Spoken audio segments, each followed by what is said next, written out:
In the misty heart of the Jade Mountain Tea House, where the air smells of roasted leaves and ancient secrets, lived Terra. She was a teapot, a tiny figurine crafted from the humblest Yixing clay. While her neighbors, a boastful jade frog and a shimmering ceramic dragon, preened under the master's bamboo brush, Terra remained matte, brown, and overlooked. She was the color of dry earth, waiting for a drop of magic that never seemed to come.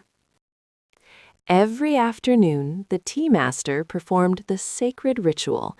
He would pour the first, hottest rinse of oolong over the figurines. As the tea hit their backs, the dragon would glow like a sunset, and the frog would shimmer like a rain-washed leaf. Terra would stretch her clay neck, hoping for just a splash, but she sat on the very edge of the tray, forever just an inch away from the golden stream. "Someday," she'd whisper to the rising steam, "I'll find my glow." The peace was shattered by a flash of white fur. Mochi, the master's mischievous kitten, leaped onto the table in pursuit of a stray dragonfly. With a clumsy thwack of a paw, the kitten sent a bamboo steamer flying, and more terrifyingly, knocked the heavy iron goddess teapot toward the edge of the lacquered table. The master was turned away, reaching for a porcelain cup, unaware that the century-old brew was seconds away from a disastrous fall. Terra didn't think. She moved. For a creature of clay, she was surprisingly determined.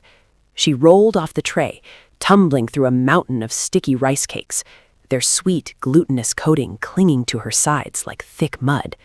She scrambled over a forest of upright chopsticks and dived through the steam of a simmering kettle. Her heavy body felt like a burden, but she used that weight to pick up speed, rolling toward the teetering pot with everything she had. The teapot reached the precipice, its spout weeping a single golden drop. Just as gravity began to pull it down, Terra wedged herself beneath its base. The weight was immense, a crushing heat that threatened to crack her humble shell. She felt the ancient iron pressing into her clay back. The master's hands flew to the pot, steadying it just in time. He looked down, expecting to find a stray pebble or a piece of wood, but instead, he found Terra. She was covered in sticky rice sugar and dust, still braced against the weight. A slow, knowing smile spread across the master's face. He didn't put her back on the edge. Instead, he placed her in the very center of the tray, directly beneath the heart of the steam.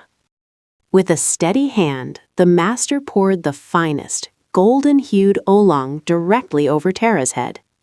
The tea didn't just wash over her, it soaked into her thirsty clay pores. She didn't turn into fake gold or shiny glass. She transformed into a deep, radiant amber that seemed to glow from the inside out. As the warmth filled her, Terra realized she wasn't just a pet anymore. She was the soul of the tray, a humble hero with a glaze earned through a heart of pure gold.